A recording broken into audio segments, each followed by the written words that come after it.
να εμφυτεύσουμε κάποια ραδιενεργές πηγές ως ενδοϊστική, ακριβώς μέσα στον όγκο. Υπάρχει και στερεοτακτική ακτινοθεραπεία, είναι αυτά που ακούτε cyber knife, gamma knife. Εγώ έχω τη χαρά και την τιμή να εργάζομαι πλέον σε ένα δημόσιο νοσοκομείο, το οποίο διαθέτει μετά από δωρεάν μια ξέχουσα προσωπικότητα τη κυρία Γενοπούλου του cyber knife, που είναι δωρεάν και μπορεί να χρησιμεύσει σε γυναικολογικό καρκίνο, στην ολιγομεταστατική νόσο, σε συνδυασμό με συστηματική θεραπεία, στοχεύουσες θεραπείες και έχουμε συνεργική δράση. Οι παράγοντες που θα καθοδηγήσουν τη λήψη της θεραπευτικής απόφασης είναι εάν η γυναίκα μπορεί να έχει δυνατότητα να κάνει χειρουργείο, εάν έχει τη δυνατότητα να λάβει σύγχρονη συστηματική θεραπεία και η συνοσηρότητα. Προσοχή σε κάποιες περιπτώσεις στην ακτινοθεραπεία. Μερικές ασθενείς μπορούν να είναι σε υψηλότερο κίνδυνο ανάπτυξης μετακλινικής τοξικότητας, οπότε εκεί πρέπει να σκεφτούμε τη χορήγηση της ακτινοθεραπείας. Ποιες είναι αυτές και πώς μπορούμε να προστατεύσουμε αυτές τις ασθενείς? Είναι η νόση του κολαγόνου, ρευματοειδής αρθρίτιδας, σκληρόδερμα, συστηματικός ερυθυματώδης λίπος, δερματομυοσίτιδα και αγκίτιδα. Αποτελούν σχετικές αντεδείξεις στην ακτινοθεραπεία αυτά τα ρευματολογικά νοσήματα και προσβάλλουν δυστυχώς περισσότερο το γυναικείο φύλο. Τα περιστατικά που πάσχουν ταυτόχρονα από νόσο του κολαγόνου και νεοπλασία αυξάνονται διαρκώς. Έχουμε δηλαδή ρευματολογικά και νεοπλασίες που αυξάνονται μέρα με τη μέρα. Προσοχή σε αυτά τα περιστατικά με νόσο του κολαγόνου στην σύγχρονη χημειοθεραπεία και ακτινοθεραπεία, γιατί μπορεί να έχουμε σοβαρότερο βαθμού απότερες μετακλινικές παρενέργειες. Προσοχή και στην ημερήσια δόση της ακτινοβολίας, να μην ξεπερνάει τα 2 γκρέι, γιατί αυτό μπορεί να προκαλέσει μεγαλύτερη σοβαρότητα. Να χρησιμοποιούνται πάντα νεότερες τεχνικές που χάρη στη μεγάλη συνεισφορά του πρώην διευθυντού μου, του κ. Πισάκα, έχουμε τη δυνατότητα σε όλη την Ελλάδα να έχουμε υπερσύγχρονες τεχνικές ακτινοθεραπείας μέσω του μεγάλου μας συνεργέτη του Ιδρύματος Σταύρος Νιάρχος. Λοιπόν, μέσω αυτών των νεότερων τεχνικών μπορούμε καθημερινά να ελέγχουμε την περιοχή που πρέπει να ακτινοβοληθεί και να γίνεται ακριβέστερη στόχευση και να επιβαρύνονται λιγότερο οι περιεξηγοί ιστοί. Οι αγκιοπάθειες πρέπει να προσέξουμε εάν μια γυναίκα έχει αρρύθμιστο ζαχαρόδι διαβήτη, αρτηριακή υπέρταση, αθυρωμάτωση, στεφανία, νόσο, εάν καπνίζει, προσοχή και στο ηλεκτρονικό τσιγάρο, το άτμισμα. Έχουν παρατηρηθεί σοβαρότερες παρενέργειες σε ασθενείς που υποβάλλονται σε ακτινοθεραπεία και καπνίζουν. Η νοσογόνος παχυσαρκία είναι μια νόσος μόνη της, που αυξάνουν πάρα πολύ οι μετακτινικές παρενέργειες.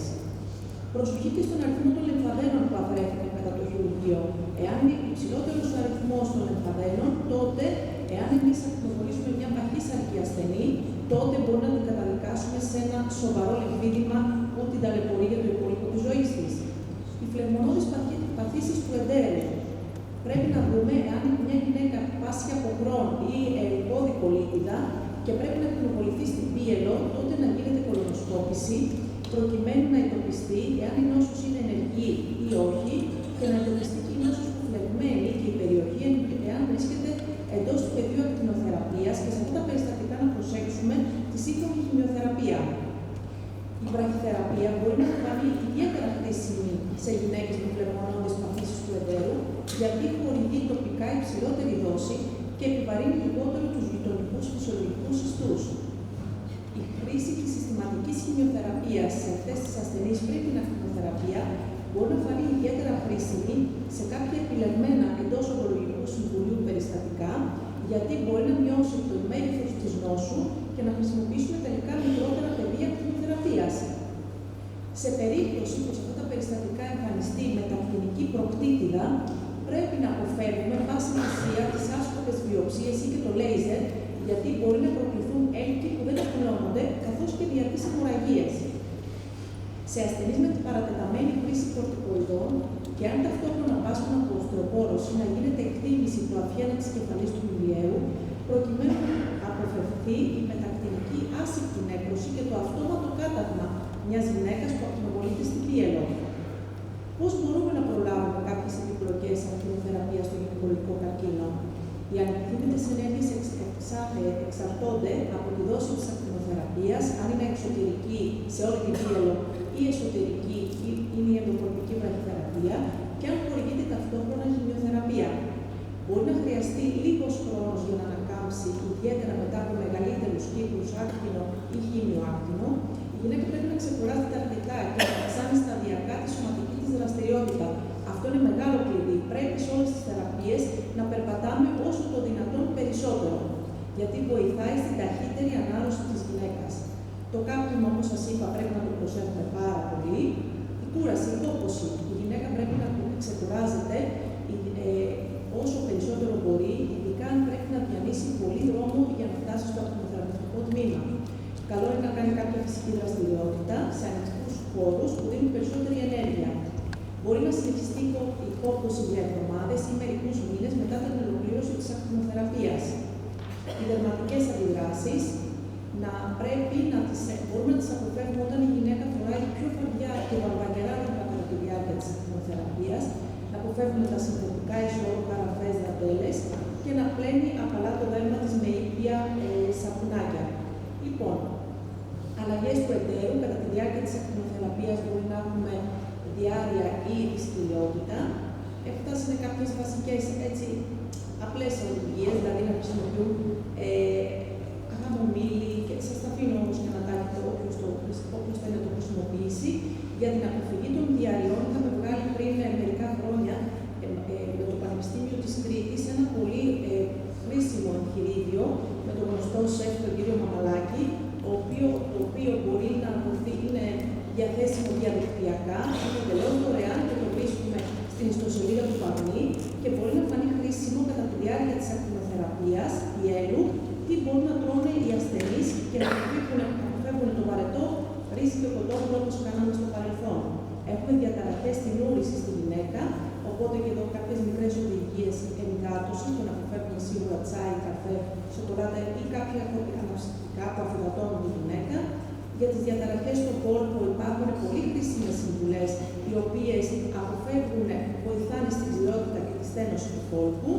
Εδώ σας τα αφήνω για να ρίξετε μια ματιά, να έχετε στο μυαλό σας το υπερβαρικό οξυγόνο, κάποια τοπικά λιπαντικά που μπορούν να χρησιμοποιούν, ακόμα και φυτικά. Η πρώιμη ενόπαυση που ταλαιπωρεί πολλές γυναίκες. Λοιπόν, εδώ σας έχω βάλει κάποια φάρμακα τα οποία μπορούν να αντιμετωπίσουν αυτά τα συμπτώματα της ενοχλητικής ενόπαυσης.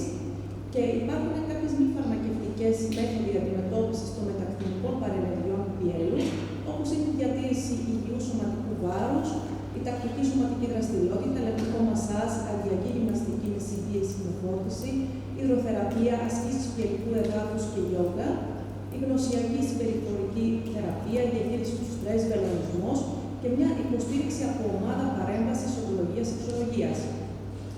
Και τελειώνοντας, μια χαμένη μάχη είναι η μάχη που πίστευες ότι θα την έκανες. Το είχε πει ο Γάλλος φιλόσοφος Σάρτ. Και τι εννοώ με αυτό, ότι πρέπει κάθε ασθενής να αντιμετωπίζεται στα πλαίσια μιας διεπιστημονικής ομάδας, όπου έχουμε ακρίβεια σταδιοποίησης, χορήγηση θεραπείας με βάση τις τρέχουσες κατευθυντήριες οδηγίες και τελικά οι ασθενείς μας νιώθουν πιο προστατευμένοι και πιο ικανοποιημένοι. Και τελειώνω με αυτή τη μελέτη από το Πανεπιστήμιο του Τορόντο στον Καναδά, όπου ήταν το συμπέρασμα πολύ σημαντικό ότι τα περιστατικά που συζητήθηκαν στο Ογκολογικό Συμβούλιο είχαν ένα όφελος περίπου επιπλέον 11 μηνών στη συνολική τους επιβίωση σε σχέση με περιστατικά ίδιου σταδίου που δεν συζητήθηκαν στο Ογκολογικό Συμβούλιο. Και στον γυναικολογικό καρκίνο, επειδή έχουμε νεότερα δεδομένα με ποριακές αναλύσεις, αυτό δεν έχει μελετηθεί, να ξέρετε, σε κάποιο paper, άρα θεωρώ ότι αυτή η επιβίωση θα είναι ακόμα μεγαλύτερη. Σας ευχαριστώ πολύ.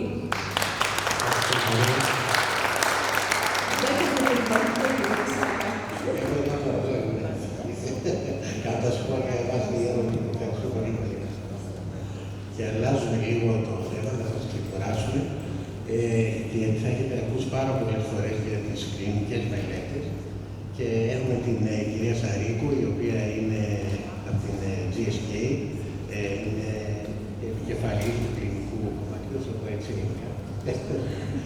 για να μας πει τη σημασία των κλινικών μελετών και πόσο μπορούν να βοηθήσουν όχι μόνο τους ασθενείς, αλλά προφανώς και το κράτος.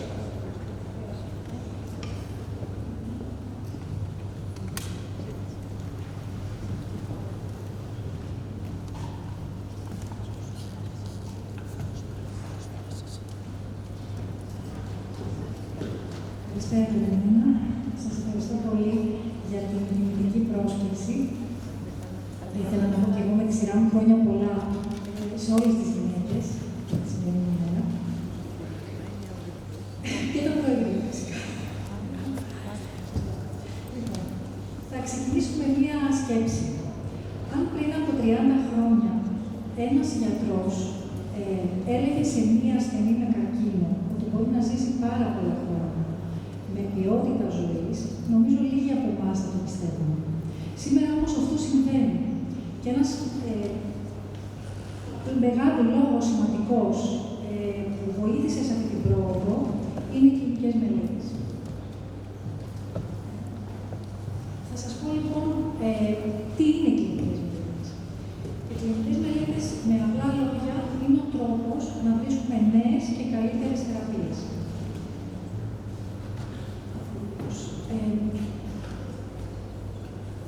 Για να βρεθεί να φτάσει ένα φάρμακο στον ασθενή, περνάει από διάφορες φάσεις έρευνας. Η διαδικασία αυτή διέπεται από πολύ αυστηρούς κανόνες ασφάλειας και δεοντολογίας, με έναν στόχο, να υπάρχουν καλύτερες και πιο αποτελεσματικές θεραπείες.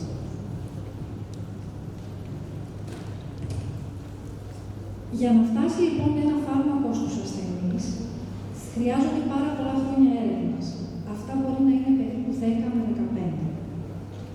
Πάρα πολλά. Είναι ένα μεγάλο ταξίδι, θα έλεγα. Το ταξίδι αυτό ξεκινάει από το εργαστήριο. Ένας επιστήμονας, κάπου στον κόσμο, ανακαλύπτει μια ουσία η οποία μπορεί δυνητικά να βοηθήσει τους ασθενείς. Και εκεί ξεκινάει το μεγάλο ταξίδι. Πρώτα γίνονται κάποιες δοκιμές στο εργαστήριο, μετά ξεκινάνε οι κλινικές μελέτες στους ασθενείς, όπου τόσο οι γιατροί όσο και οι επιστήμονες προσπαθούν να λύσουν βασικά ερωτήματα. Το φάρμακο αυτό είναι ασφαλές, μπορεί να βοηθήσει τους ασθενείς μας, θα έχει αποτέλεσμα. Και το ταξίδι αυτό τελειώνει όταν το φάρμακο αυτό φτάσει στον ασθενή.